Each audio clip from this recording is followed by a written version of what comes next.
guys, I want to speak about my trip to China that I took this year with the Progressive Business Forum.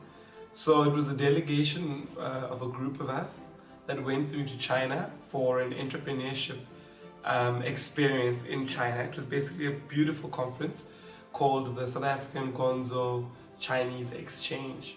Basically what it was the Chinese people saying, South Africa, come through with your entrepreneurs and let us show you what we have to offer and how we do things as entrepreneurs in China. Now, when I got to China, the first thing I noticed about the Chinese entrepreneur is the way they take care of the delegation. It is absolutely amazing. When we got there, we were treated as VIPs within the country because we're entrepreneurs and because they're aware that they can form economical relationships with us. Secondly, one funny thing that I found out about Chinese entrepreneurs is that they change their names to suit the type of customers. My specific friend that I met there, and we've now become friends because of the great connection that we made as entrepreneurs, his name was Andy. His Chinese name was a very long, complicated name which I could not pronounce, but he decided to change his name to fit me as a customer or as a potential person who he could work with in terms of selling his product out there. He owned a factory, 3 different types of factories.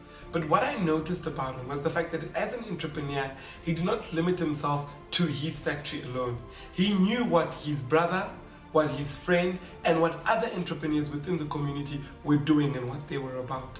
And that's something that we need to learn as African entrepreneurs, to know what we are doing or what others are doing in our space.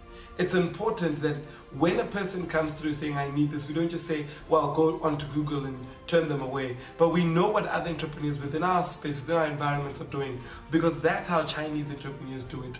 They know what other entrepreneurs are doing within the space, and because of that, they're able to influence one another and they're able to find customers for one another and grow an entrepreneurship hub. And what we need to understand about business is that it all co-links. It all interlinks with each other. If I produce, for example, if my end product is furniture, I need a wood supplier, I need a creative designer, I need the guy who's going to develop my website, I need the person who's going to market. So it's all one economical hub. So if we learn to link each other and promote each other's entrepreneurs, we're able to have a better offering for any business growth that we need to see within our space and our environment. Another very important thing that I noticed is that the government is very involved within the Chinese economic standpoint or their stand views. We were explained by the government officials that side what businesses are within their district. I really love that because that shows that the Chinese people are putting on a burden on the government to say, we have these problems, we need to fix them in this way. Can you guys get involved in inviting other countries? Because you must realize this initiative is not from the government. This initiative is from the entrepreneurs saying, government, we need to grow our businesses. We need to reach out more. Another very interesting segment was when we went through for one of the investor meetings, and we basically sat down and the Chinese said, they're giving us a platform as African entrepreneurs to tell them how they would want or how they would add value to our businesses in South Africa. And it's a very important thing to do as entrepreneurs, to sort of give value to your customers. Not only be so quick to sell your product, but to say, as a customer, what do you want from me as an entrepreneur? How can I benefit your business as an entrepreneur? And I found that very, very, very insightful because I learned a lot from it, a new angle of entrepreneurship, a new way of thinking as an entrepreneur.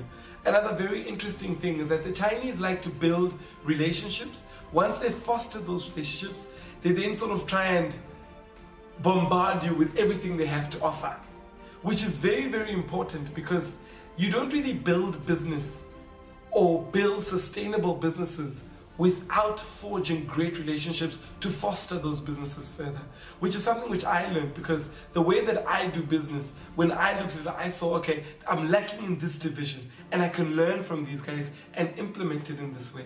Another very important factor is the fact that in South Africa, they've got their footprint, but it is not as though they've shut down anyone else from having their footprint that side. They're very open to new ideas, very open to new systems, very open to understanding how different economies work, and that makes them a very successful entrepreneurship hub. So that's what I learned in Gonzo, China, and the different districts that I visited. It was truly an amazing